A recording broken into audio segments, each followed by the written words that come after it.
I was going to say good evening, but good afternoon, everybody. Thank you all very much for coming. Mostly familiar faces, but I think there's one or two people who've never been. Can I just see who's never been to one of these sessions before? Just the two of you. And can I ask, have you ever meditated before? Never at all. First time. You have. Okay. Welcome. You're in the right place. So thank you very much for coming. I think it's very brave coming and trying this, what might seem like a slightly strange thing. For those of you who've never been before, my name's Justin.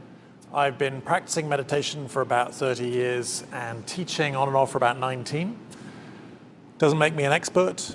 I'm not a guru. I'm not a spiritual teacher. I'm just somebody who does it a lot. I've studied it a lot. I get a lot out of it. And I get a lot out of sharing it. You're joining us.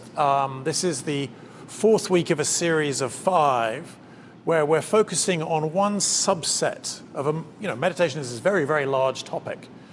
And within it, there are these various different specialties. And at the moment, we're looking at a subset, which is meditations that focus on love and compassion. It doesn't matter that you didn't come to the previous 3. Each class is self-contained. But that's just to let you know, give you some context for what we're going to be looking at today. And we always start every class with a basic introduction to meditation. It's my passion is to try and get as many people doing this as possible and to help people realize this is perhaps a lot easier than people think it is. So in that spirit, can I ask everybody just to take a deep breath in and let it out?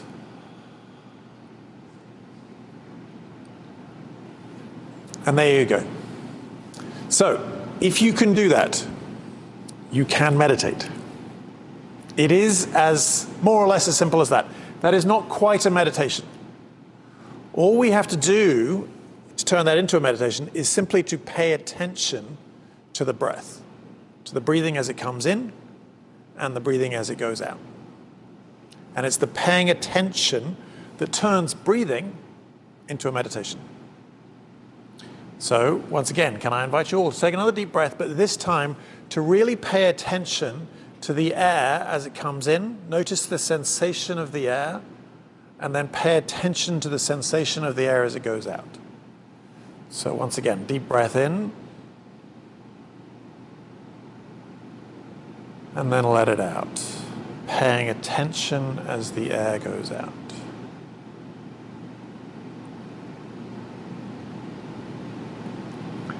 And so there you go. You have now meditated. That is a meditation. That is all we are doing. In the bigger picture, what we're doing in that meditation is we're actually trying to place our attention in the present moment. So a lot of the time, our attention is, in our heads, just behind our eyes, and we're worrying, and we're planning, and we're thinking about things that happened in the past, and we're worrying about the future, and we're trying to solve problems, and that's where we are, as we sit just behind our eyes, in our head. And in meditation, one of the things about meditation is we're putting our attention, we're taking it from there, where we're very self-absorbed in our own stuff, and putting it in the present moment. Now, it just so happens that breathing is a convenient thing to focus on because it's always happening, and it's always happening right now. So this breath, happening right now. If you focus on this breath, your attention is by definition in the present moment. So that's the bigger, broader picture of what we're doing in meditation.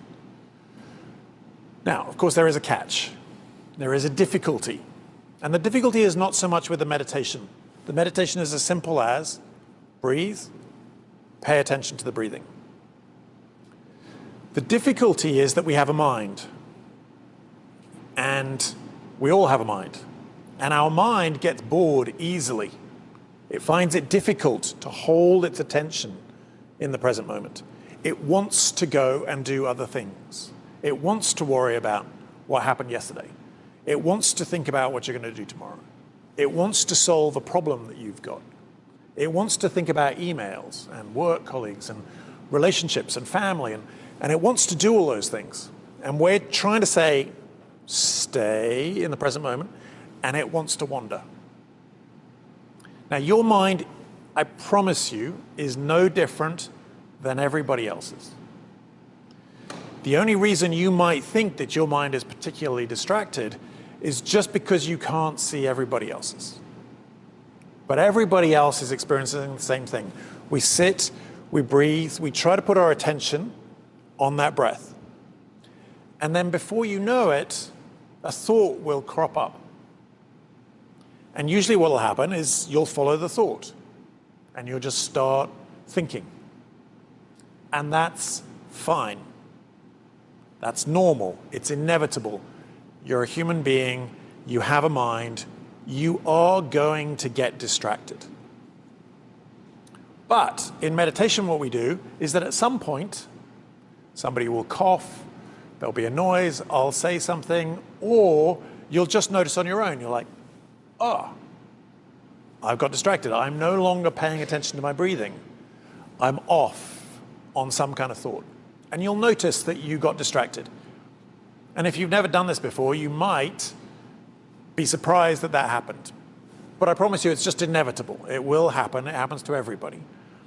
And then there is a very, very, very important moment in meditation where you notice that it happened. And you see you're no longer paying attention to your breathing. And it's fine. In that moment, it's like you've woken up again. And in that moment, just notice that you got distracted. No big deal. And then see if you can just let whatever it is that you're thinking about, see if you can let that go. And then return your attention back to the next breath. And start again. Does that make sense? Now, we're going to do this for 10 minutes, and you may get distracted 30 times. And the instruction is simply, it doesn't matter. It doesn't matter how busy your mind is. Some days, your mind is relatively calm, and you can hold your attention relatively well. But some days you're not. Some days your mind is very scattered and distracted. Whatever is your mind today, whatever is the condition of your mind, that's just the condition of your mind today. And it doesn't mean you're doing it wrong. It doesn't mean you're not getting the benefit. All you have to do is, however many times you get distracted, when you notice that, just see if you can start again with the next breath, however many times it happens. Sometimes you might follow a thought for like quite a long time. Like 2 or 3 minutes, you might be off on a thought. And then you suddenly notice, wow, I haven't been paying attention to my breathing at all. And that's fine. That also happens. It's just what happens sometimes. But when you notice you're distracted, very gently, without judgment, just let it go and simply start again. Any questions? You're okay? So what I will do is, about 3 minutes in, I will let you know that we're about 3 minutes in, just so that if you're a long way down a track with a thought, I'll just bring you back and remind you what we're doing. And then, because I've sat where you've sat, and I know that sometimes you go, oh my goodness, he's completely forgotten about the time. It must be over. Please, can it be over? Please ring the bell. I will let you know when there are 3 minutes left. So you'll be like, oh, nearly finished. Okay, so general instruction is you want to be comfortable but alert so that you can try and hold your attention. If you're too relaxed, you'll just sort of drift off and fall asleep or just start daydreaming. So you want to be comfortable but alert. So generally, the instruction is to sit up straight, feet flat on the floor, hands wherever they're comfortable. You can put them on your knees, you can put them together, whatever you like. And take a nice deep breath in and let it out. I want you to take another deep breath in through your nose. And this time let it out very slowly through your mouth, as though you're blowing up a balloon.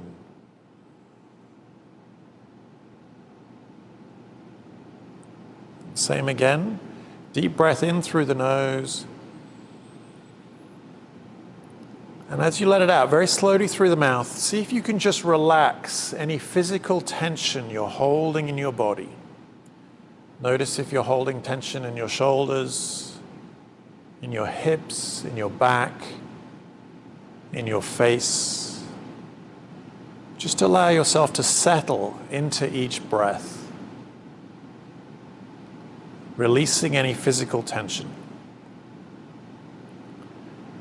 Take another deep breath in. And as you let it out, just see if you can let go of any mental or emotional stress you're holding onto.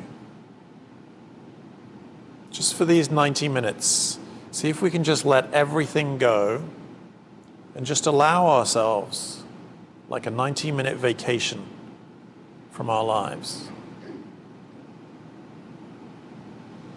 And now allow your breathing to return to normal.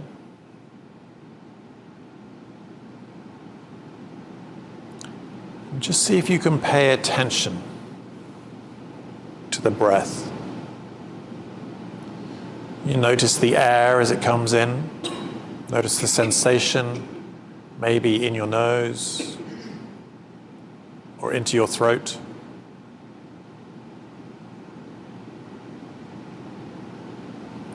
You can notice there's a tiny pause before you relax and breathe out again.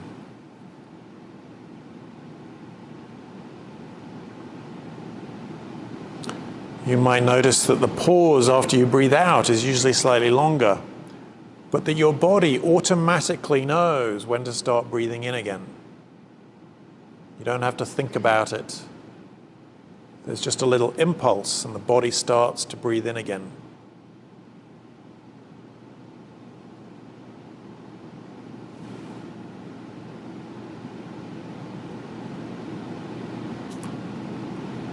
You can also notice how your body moves with each breath. Whether it's your lungs expanding, your chest, or your belly. Just moving very slightly with each in-breath and with each out-breath.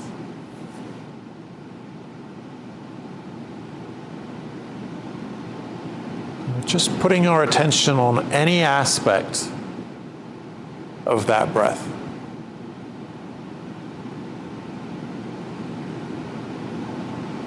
And when you get distracted, which will happen, don't worry about it. Just notice that it happened. And then start again with the next breath.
We're about 3 minutes in.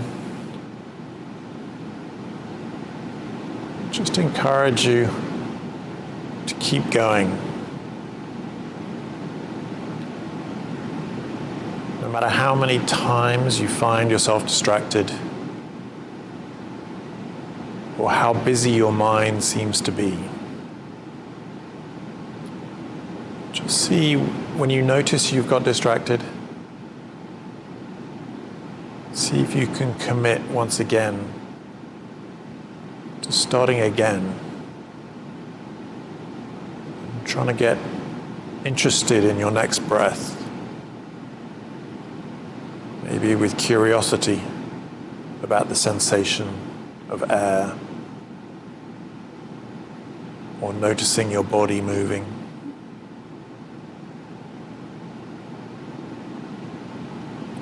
Getting distracted is inevitable, and the exercise is simply noticing when that happens and then starting again.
There are about 3 minutes left. Just like to encourage you to keep persevering. Sometimes we can be very distracted or busy, but then in a meditation, finally the mind starts to settle. We can find some moments of calm.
So with your eyes still closed, just invite you to take a deep breath in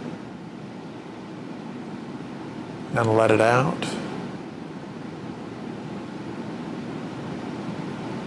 To now expand the area of your attention beyond your breathing, and to notice your whole body sitting in the chair.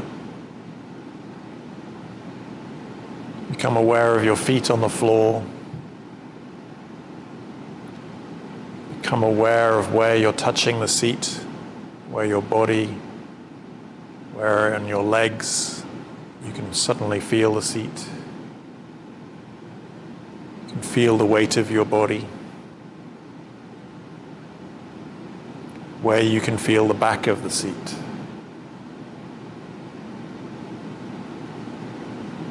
Notice the pressure of your hands or your arms, wherever they're touching.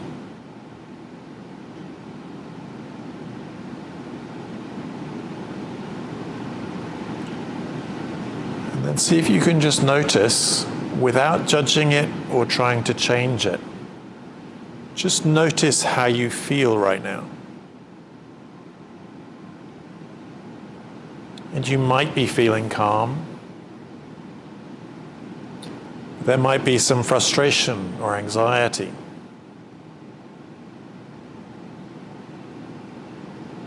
You might be feeling joyful. But there might be some sadness or even anger. So without having a conversation about how you feel, just see if you can notice what's true for you in this moment. Just notice how you feel. And it might be complicated. There might be several feelings.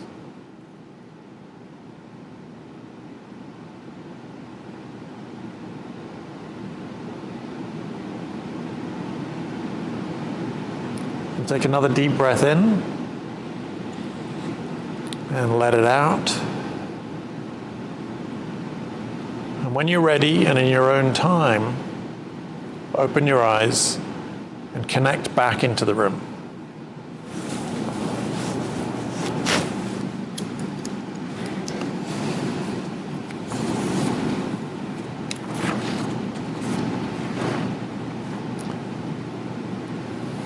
So congratulations, you have now, it's a proper meditation. Did you notice yourself getting distracted? And just for her benefit, can I just get a show of hands of everybody who got distracted during that meditation? It happens. It's part of the meditation in a way. It doesn't mean it's doing it wrong or whatever. It's just what happens. So, as I said, this is week 4 of this adventure into compassion and love meditation.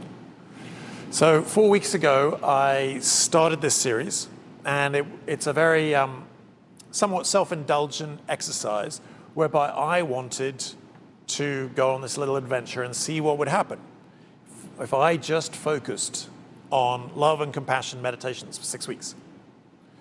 And I invited everybody to come along and join me. This is probably one of the areas of meditation where I feel least qualified.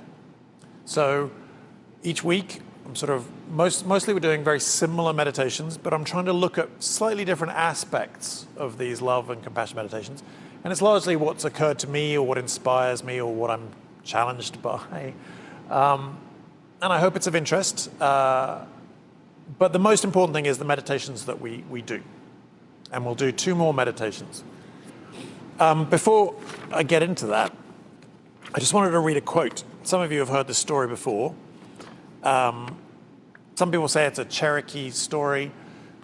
Some people say it's actually Billy Graham made it up, and he tells it like it's a Cherokee story. I don't know the origin, but here's a version of the story. So there's an old Cherokee is teaching her granddaughter about life. "Inside every person there is a fight," she said to the girl. "It is a terrible fight between 2 wolves. One wolf is evil. She is anger, envy, sorrow, regret, greed, arrogance, self-pity, guilt, resentment, inferiority, lies, false pride, superiority, and ego. She continued, the other is good. She is joy, peace, love, hope, serenity, humility, kindness, benevolence, empathy, generosity, truth, compassion, and faith. The same fight is going on inside you. The granddaughter thought about it for a minute and then asked her grandmother, which wolf will win? The old Cherokee simply replied, the one you feed. So I think there's a sense sometimes that this love and compassion thing is just this thing. We've got it. Sometimes we turn it on, sometimes we turn it off. If somebody deserves it, we give them some generosity, but if they don't, we don't. And another view of this, at least from what we're doing in these love and compassion meditations, is we're looking at it like it's a skill. We have it. We have these innate qualities. We have innate qualities of love and compassion and kindness and sympathy and wisdom and all these things. But we also have selfishness and cruelty and anger and pride and all sorts of other things. And then there is a question of which one are we practicing more? And in these meditations, what we're doing is we're deliberately trying to practice one side of these. And it's not that we have to create these qualities, we have these qualities, but we're developing these qualities. We're uncovering them and we're developing them. So one of the things that occurred to me this week was that when we go to school, we learn all these extremely useful things. Like, I was very good at differential equations. I've never used differential equations once in my life, but apparently it was a very useful thing to learn. And I can recite all sorts of verbs in Latin, French, and German. And I have been to France and I have been to Germany. I've never been to Latin, but I'm told again it was very useful for me to learn those things. And I can tell you different types of hillsides from my geography class. So I learned all these extremely useful skills. And I guess they were useful. They got me into university and I got a job. And so, I understand why we do these things. But there is no class, or at least when I was in school, there was no class on love. There's no class on compassion. We didn't learn those things. And I think historically, these, what we might say, the most important things in our lives, in human life, it's left to religions. It's like that's the sort of realm for religion to work on. Religion's supposed to tell us about love. But it seems as though love is it's kind of an important quality that, I'm glad that, and nothing against religions for dealing with these difficult and big and important subjects. But it seems like it should be dealt with in addition to the religious sphere, it could be dealt with in another sphere. And that's sort of what we're doing in these classes, is we're looking at it, starting to explore it, realizing there's actually quite a lot of nuance and complexity to these subjects, and then starting to find ways to play with it and to develop it within ourselves. So one of the big teachers around this, a guy called John McCransky, he's actually a professor at Boston College of religious studies, maybe just Buddhism. I'm not sure if he's all of religion or just Buddhism, but John McCransky has this sort of way of teaching this subject. And one of the things he points out is that whenever he starts teaching this, the first thing you do, in all the traditions that teach this training, the first thing you do is you focus on yourself. You try and look at self-love, self-compassion. And he's often asked, but isn't that wrong? Aren't we supposed to give this to other people? And part of his point is that actually we're very bad at doing it for ourselves. We're not good at it. And if we don't have that capacity to give it to ourselves, we don't have that capacity to give it to others. So we work on giving it to ourselves first. And there are really two aspects, in his opinion, to this training. One is the receiving of love. It's helping us learn how to receive love, which for many of us is surprisingly difficult. We will look for the hurt that somebody might be, and somebody might say something nice, like, "You look really good in that dress." And you think, what did they really mean by that? Did I not look good yesterday? And we'll look for the negativity, even in a compliment. It's quite hard for us to receive love. So the first part of the training is on receipt, and then the second part is on the transmission. Now, there are some other pieces to it, but those are sort of two pieces, and largely these classes are really structured around, first, the receipt, like our receiving of love, and then the second part is on the transmission.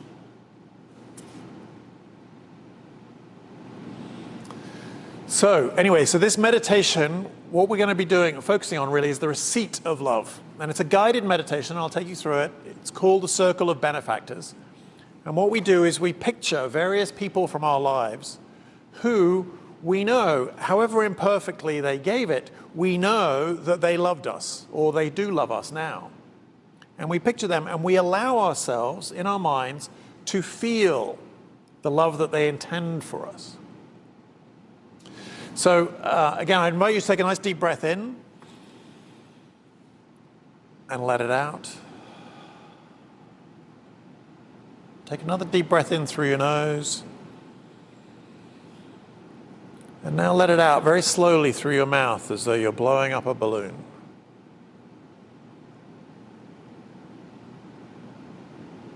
And once more.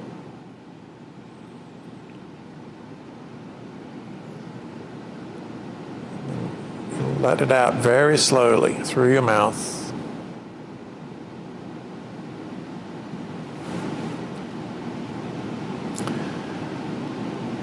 And now what I'd like you to do is to picture yourself in maybe one of your favorite, comfortable locations in your life. This might be in your living room at home, might be in your garden. It could be a clearing in a forest, or somewhere by the ocean. A very safe, comfortable, happy spot for you.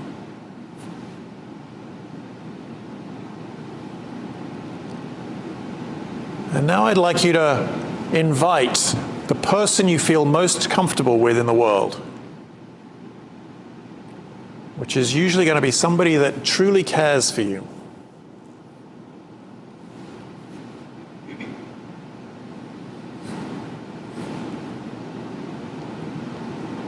Just picture them joining you in this spot.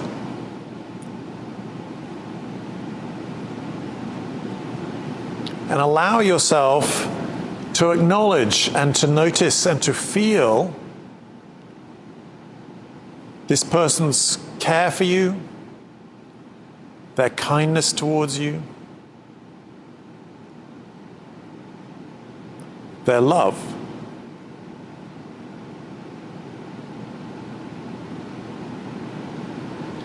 And if you have any resistance to allowing yourself to feel this, just notice that resistance. And then see if you can let it go and just allow yourself to feel this person's love for you.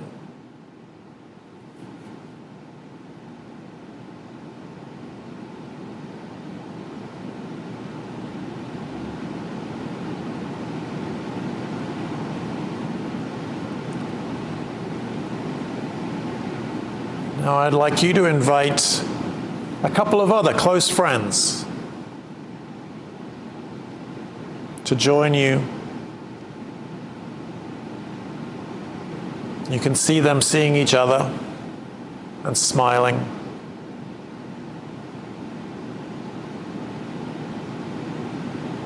And once again, allow yourself to feel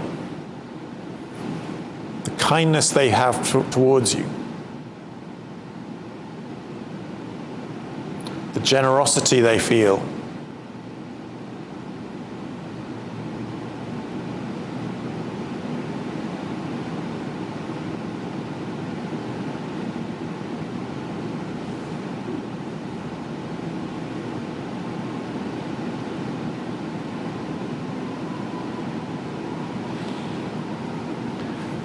Now I'd like you to think back, maybe to your childhood, to think of maybe a special friend you had when you were younger,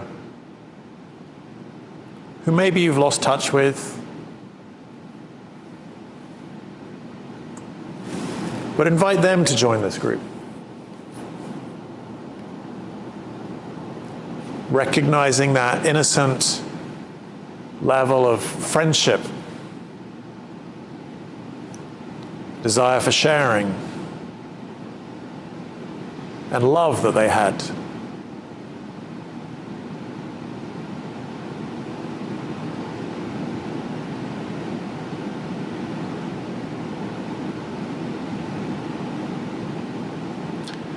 Maybe when you were younger there was an adult, maybe a family friend, or a member of your family who particularly cared for you,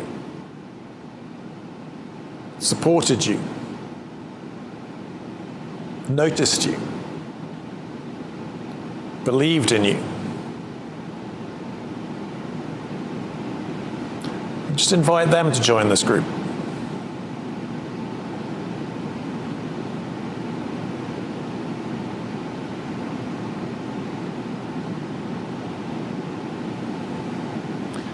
And thinking of any friends from maybe high school or college,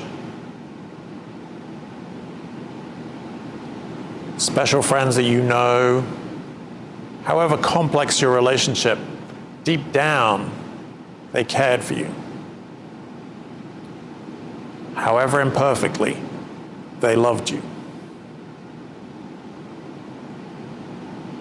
And allow them to join this group.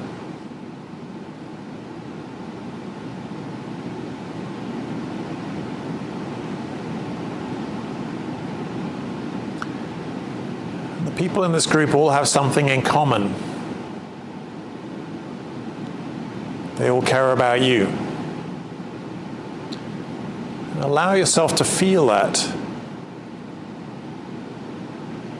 To notice this energy that they're projecting towards you, almost like golden rain.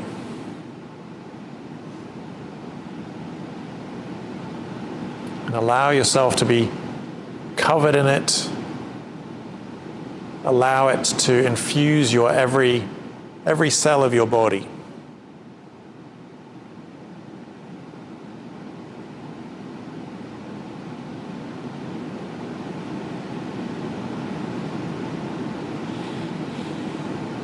And maybe you had a mentor or a great boss. Anybody from your career that, even in the professional context, still cared about you, believed in you, supported you.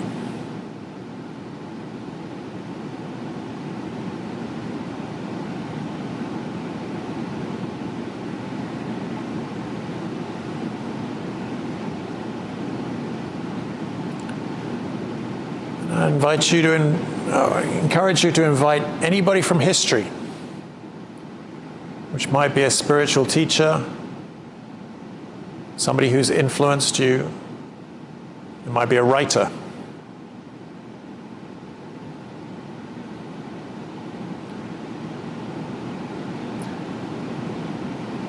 Their intention with their work was to inspire you.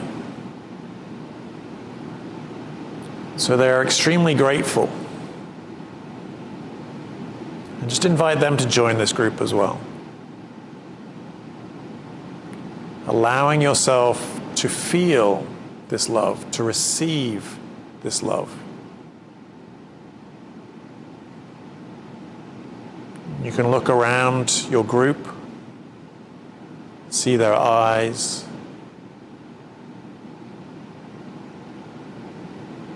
You can maybe see them taking care of you. Maybe giving you a blanket. Maybe serving you tea or food. But allow yourself to feel cared for. to receive their love.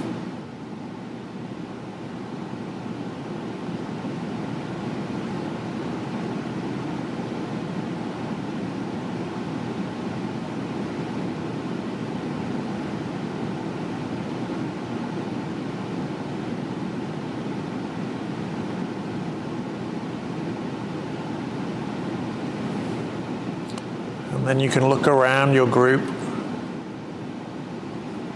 greet each one. You can thank them for coming, recognizing that this love they had for you or have for you is always present. Sometimes we forget about it. It gets overshadowed by other things. But it's always there.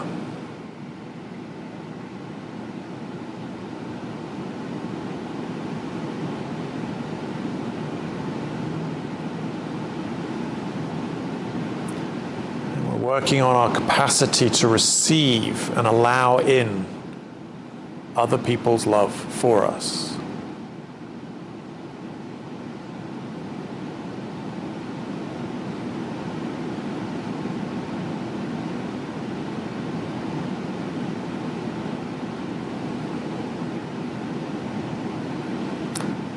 Take a deep breath in and let it out. And in your own time, and only as you're ready, allow the group to go and then bring yourself back into the room.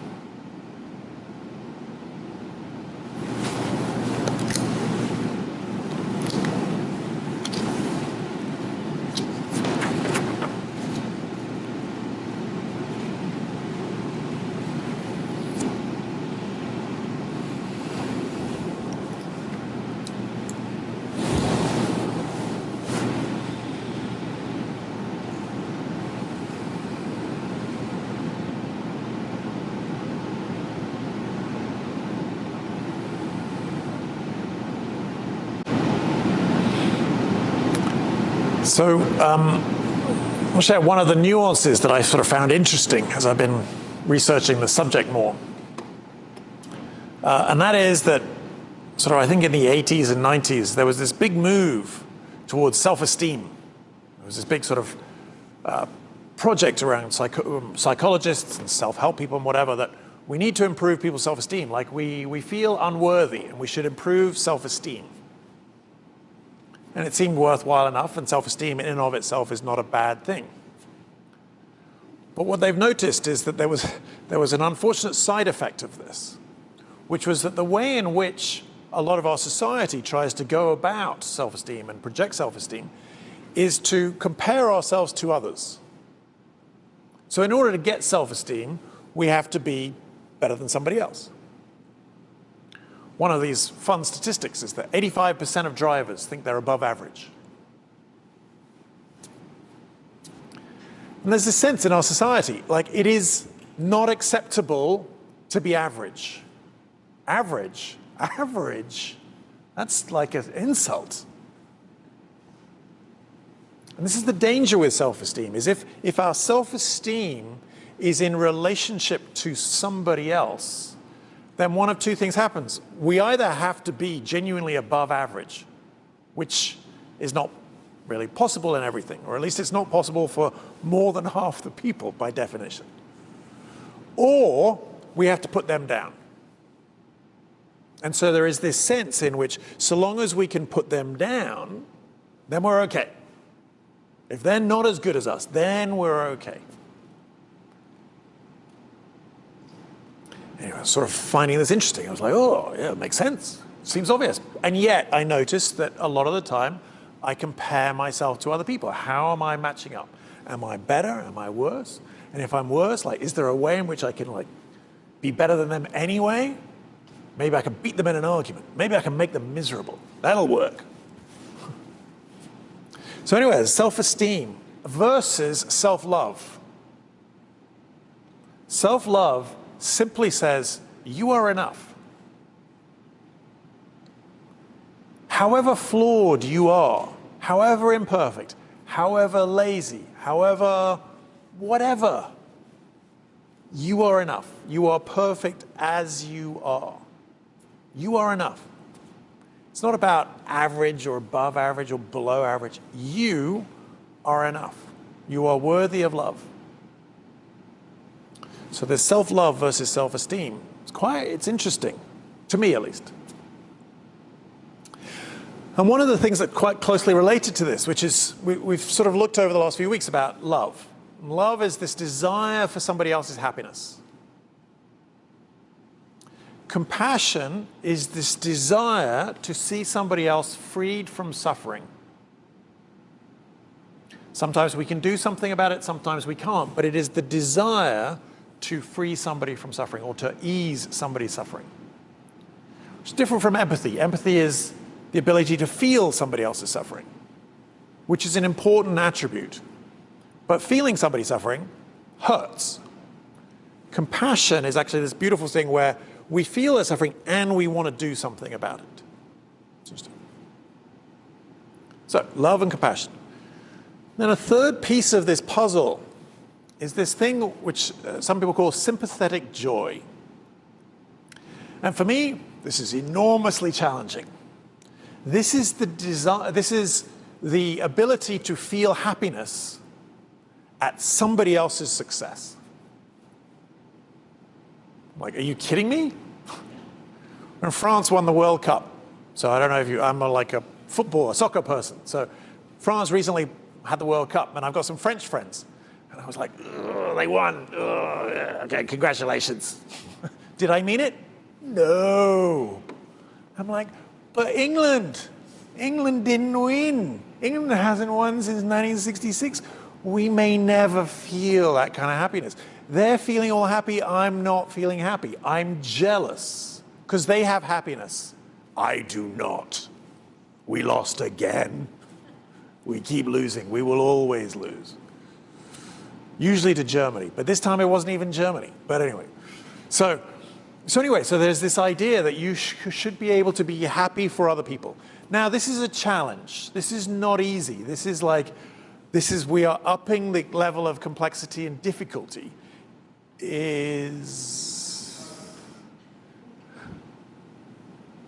he's probably going to turn them all off. Oh, no, we're good. Not quite. Train of thought. Me, envious, jealousy.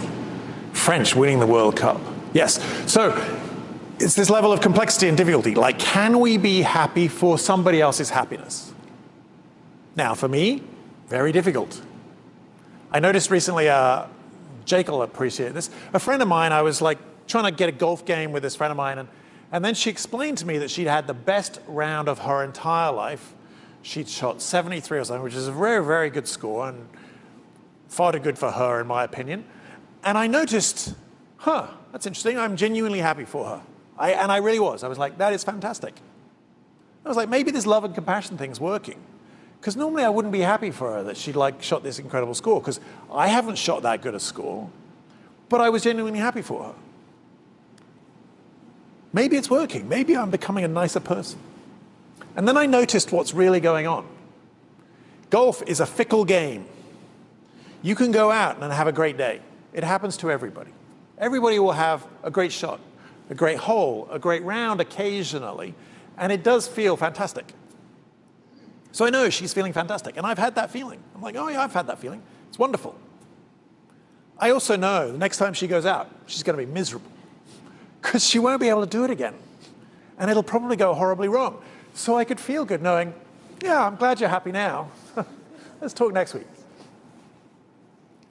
And I also know that at some point I will feel that. So I wasn't like she has something that I want. I mean, I do want that.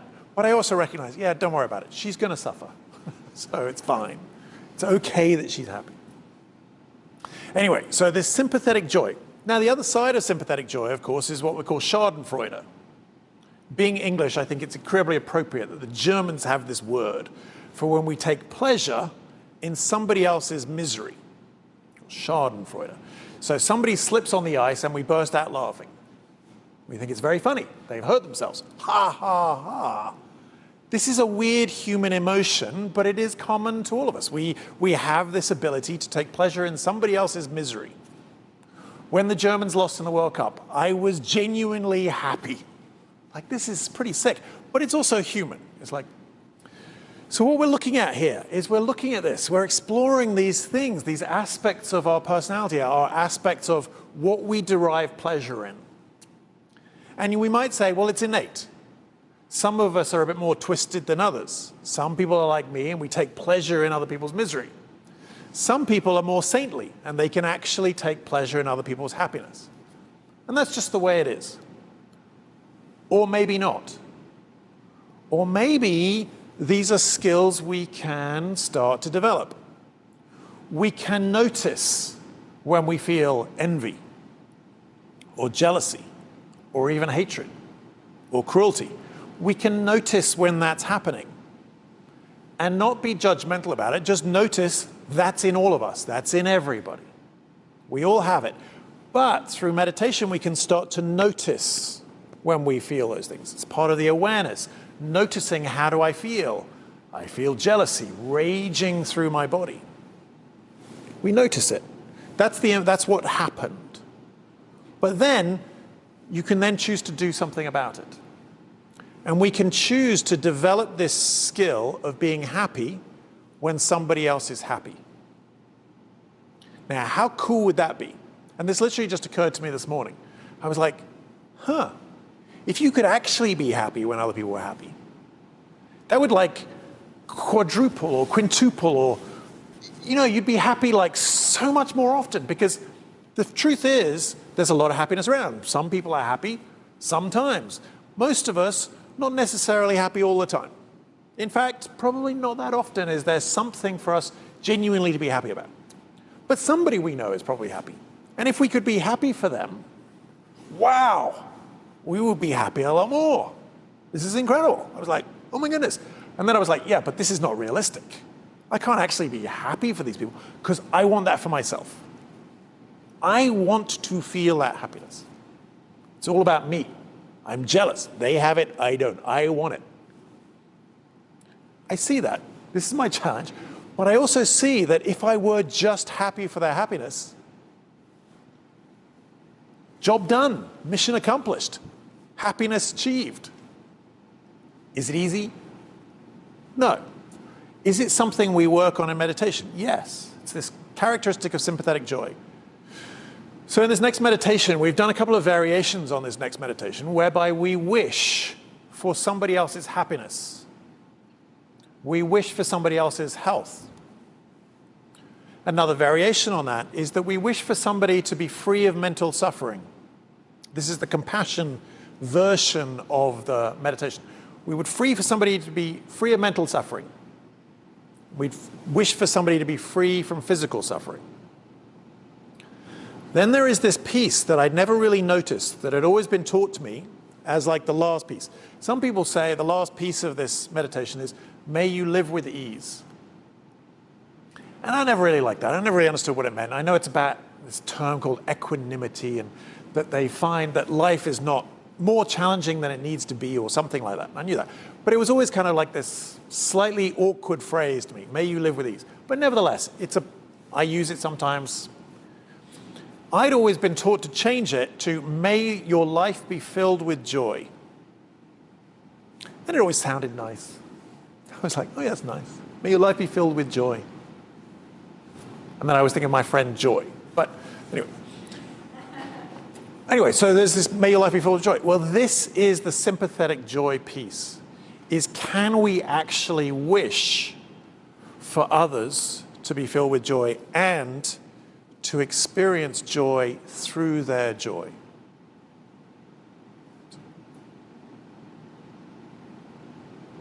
Not easy. But wherever we are on the spectrum, sometimes we can do it. Sometimes there's a good friend. She has a good golf game. We go, oh yeah, wow, I'm actually happy for you. How extraordinary. Sometimes we're not so good at it, but we're all on a continuum. And what we can do through this practice is we can change where we are. And you might sort of feel resistance. I certainly do. I'm sympathetic to this resistance. However, what we get at the end is if you can experience joy for other people's joy, there's a lot more joy to be had. So anyway, I'm working on it. I'm a work in progress. But I'm glad that you're here to join me on this journey. Deb.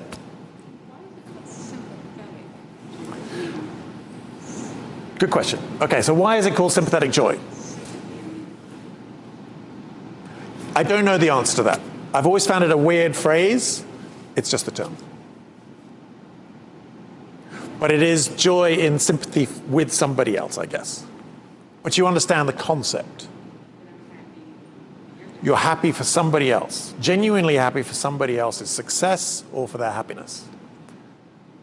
Which is not necessarily, if I'm playing golf against somebody and they're having a great round, it's hard for me to be happy for them because I want to be having that great round. But it's possible. It's within the range of human abilities to do that. And we can train ourselves to do that.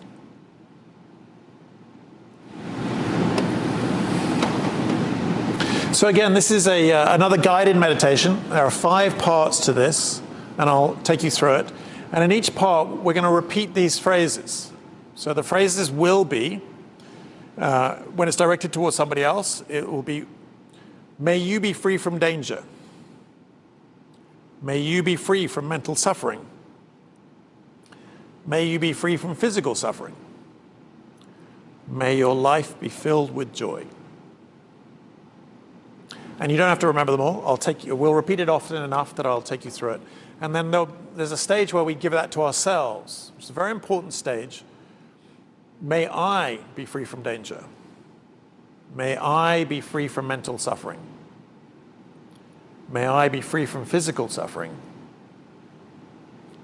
May my life be filled with joy. There's 5 bits to it, so I'll take you through it. So again, sitting up straight so that you're alert, but you do want to be comfortable. Comfortable but alert. And take a nice deep breath in. And let it out.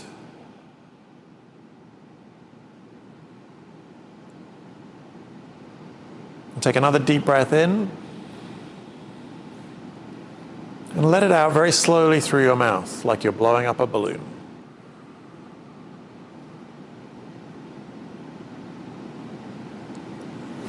And now allow your breathing to return to normal. Just noticing the sensation of the in-breath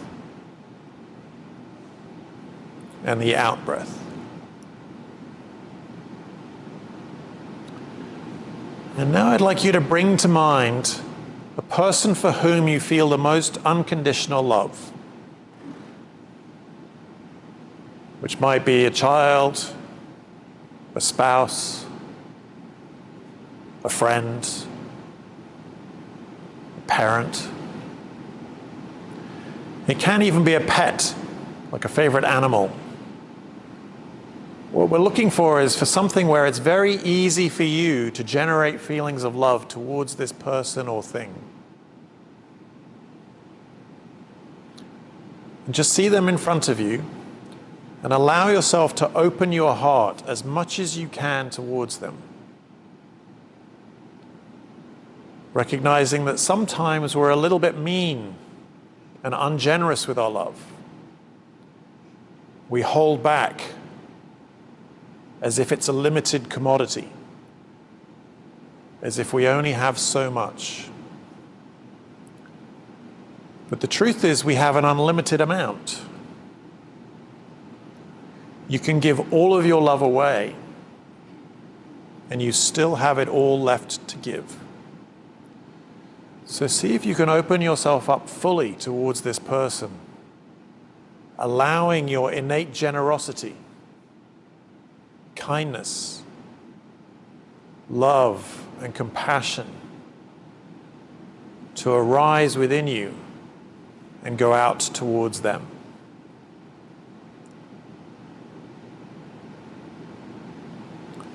And just see yourself saying to them,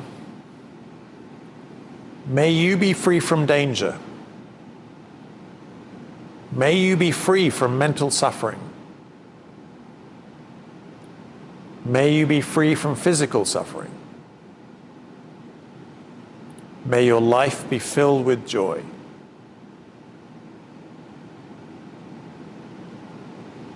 May you be free from danger. May you be free from mental suffering.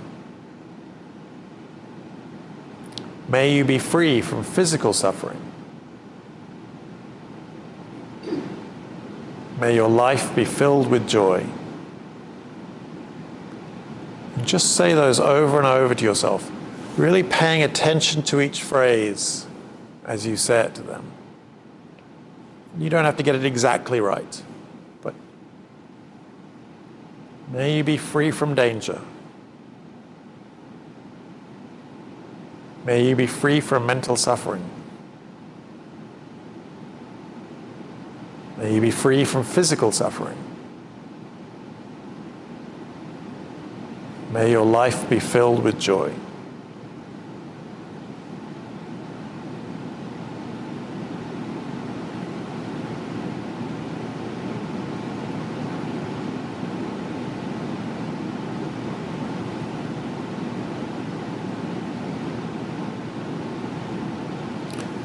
And see if you're still holding back a little bit. See if you can open your heart a little bit more.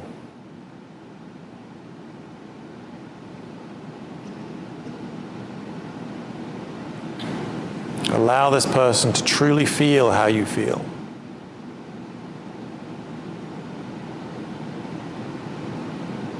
May you be free from danger.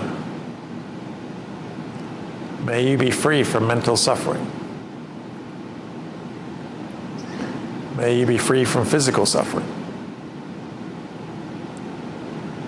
May your life be filled with joy.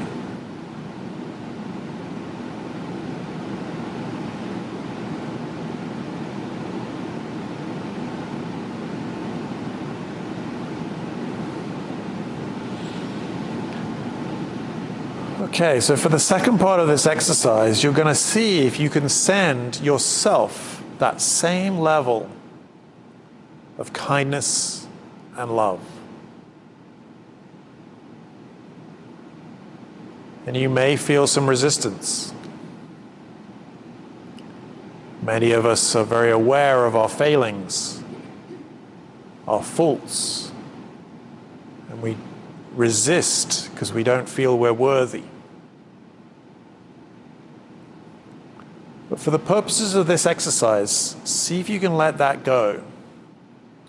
And just allow yourself to feel that same level of kindness and love. Nobody is watching.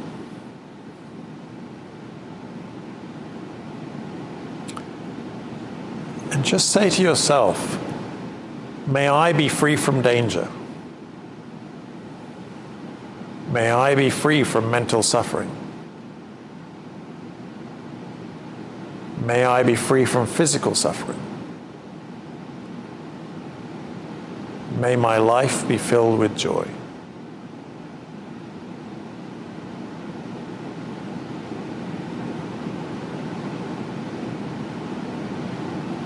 May I be free from danger. May I be free from mental suffering. May I be free from physical suffering.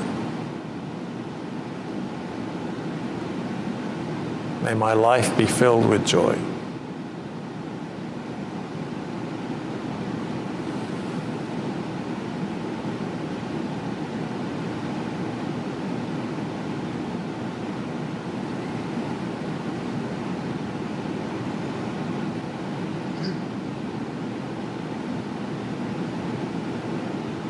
May I be free from danger.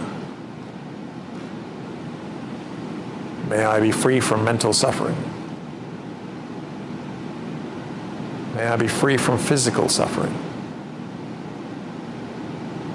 May my life be filled with joy.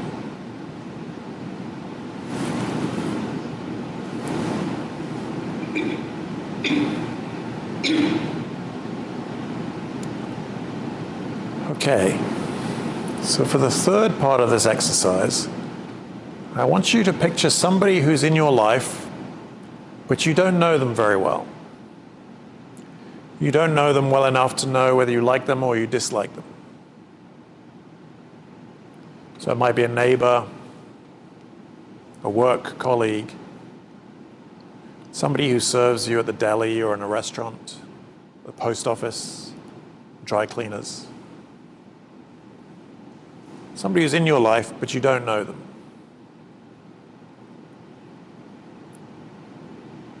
But you know that they have hopes and fears. You know they struggle. You know that they have, or they will, experience grief, sadness, and loss. Just like you.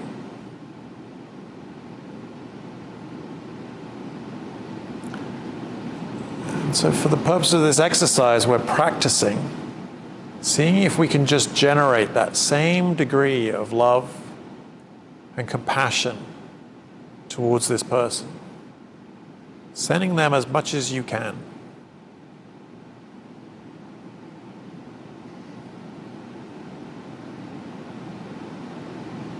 And see yourself saying to them, may you be free from danger. May you be free from mental suffering.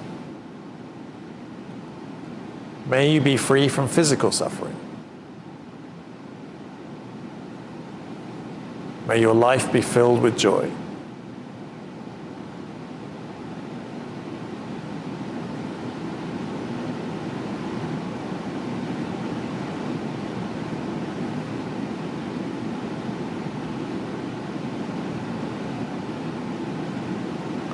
We're just seeing if we can send them all our love, even though we don't know them.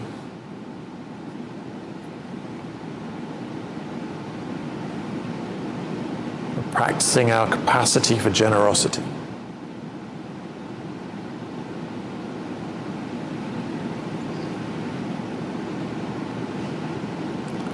May you be free from danger. May you be free from mental suffering. May you be free from physical suffering. May your life be filled with joy.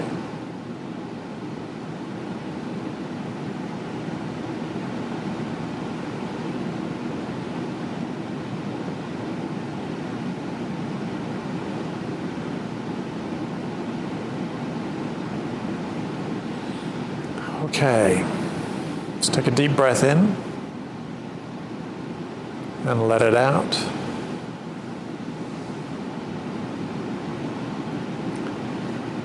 For the fourth part of this exercise, I want you to bring to mind somebody that's a little bit difficult in your life. We're not going for an enemy here, somebody you hate, just somebody who's perhaps a little irritating or annoying. Frequently, our immediate family is quite a good place to find one of these people. And what we're doing here is we're raising the difficulty level.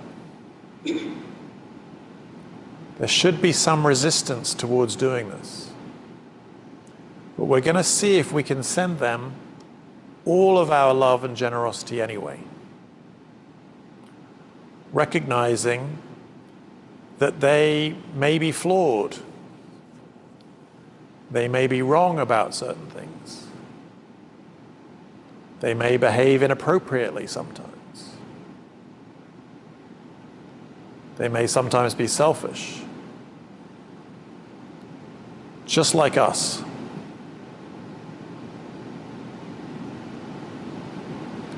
We know that they struggle.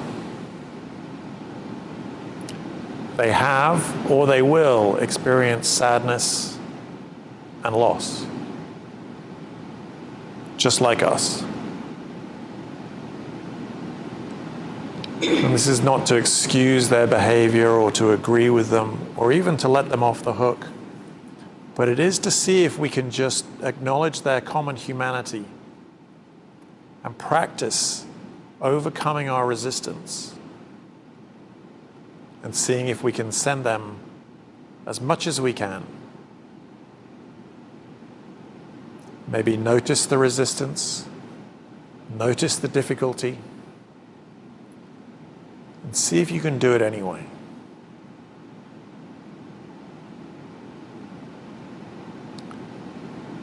And see yourself saying to them, may you be free from danger. May you be free from mental suffering. May you be free from physical suffering. May your life be filled with joy.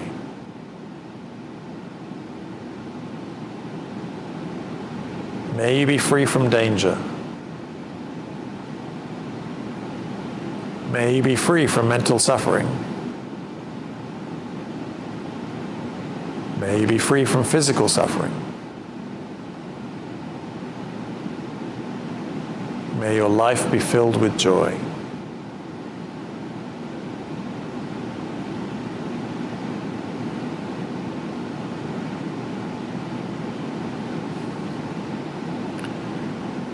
If you notice you're holding back, just see if you can experiment with that. See if you can just send them a bit more. And then a bit more.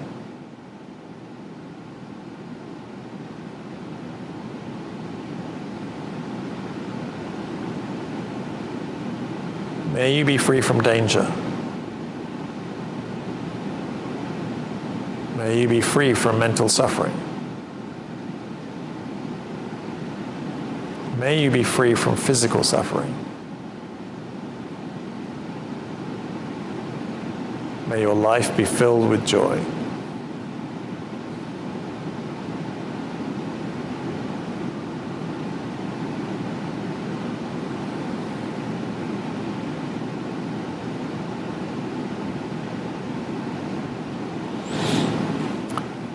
Okay, so for the last part of this exercise, we're going to try and really expand our capacity here and see if we can send our love, compassion, and generosity to all beings on the planet.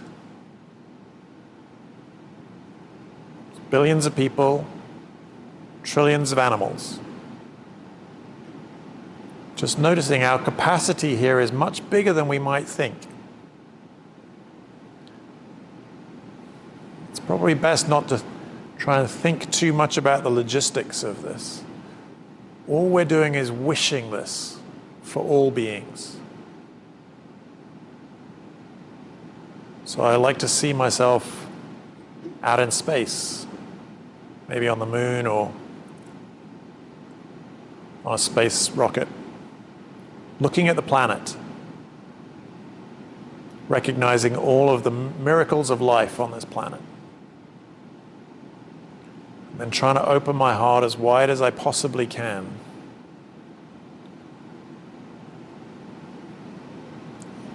Saying, may all beings be free from danger.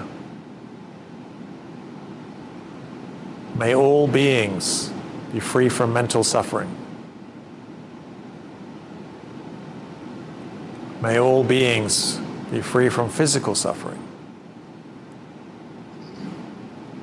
May all beings live with joy.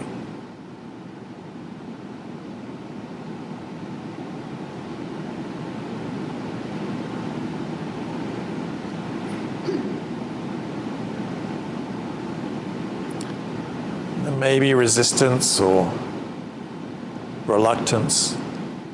Just it's an exercise in seeing how big can you get.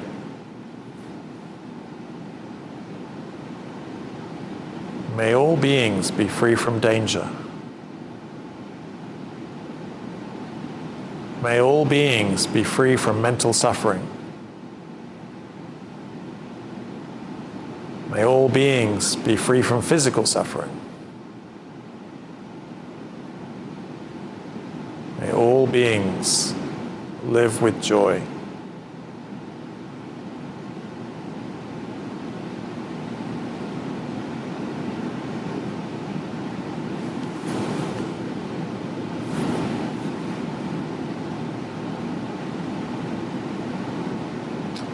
Take a deep breath in and let it out.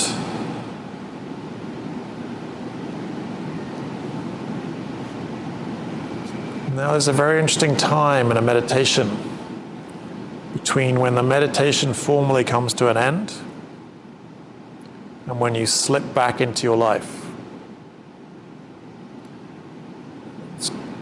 It's nice to try and notice this transition. Notice the meditation. Notice where that takes you. And see if you can carry some of that into this transition as you go back into normal life, into your day, and into your week.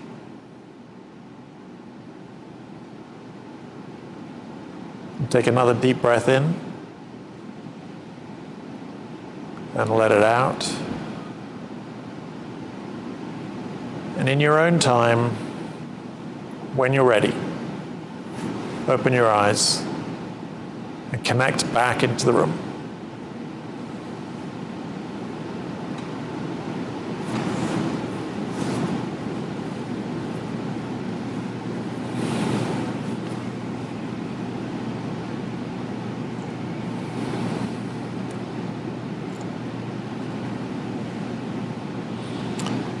So, to the newbie, I'd like to say thank you very much for coming. I hope you enjoyed it. If you didn't, here's two things. There are two possibilities, really. One is meditation might not be for you, but I really appreciate you for coming and trying it out. The other is I might suck. So I would encourage you to try something else if you didn't like this.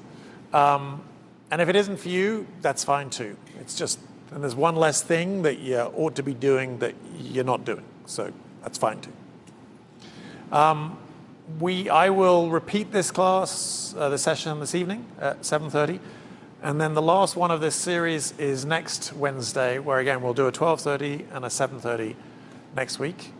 If you're not on my email list and you'd like to be, please sign up. I have some copies of my book if anybody wants a copy.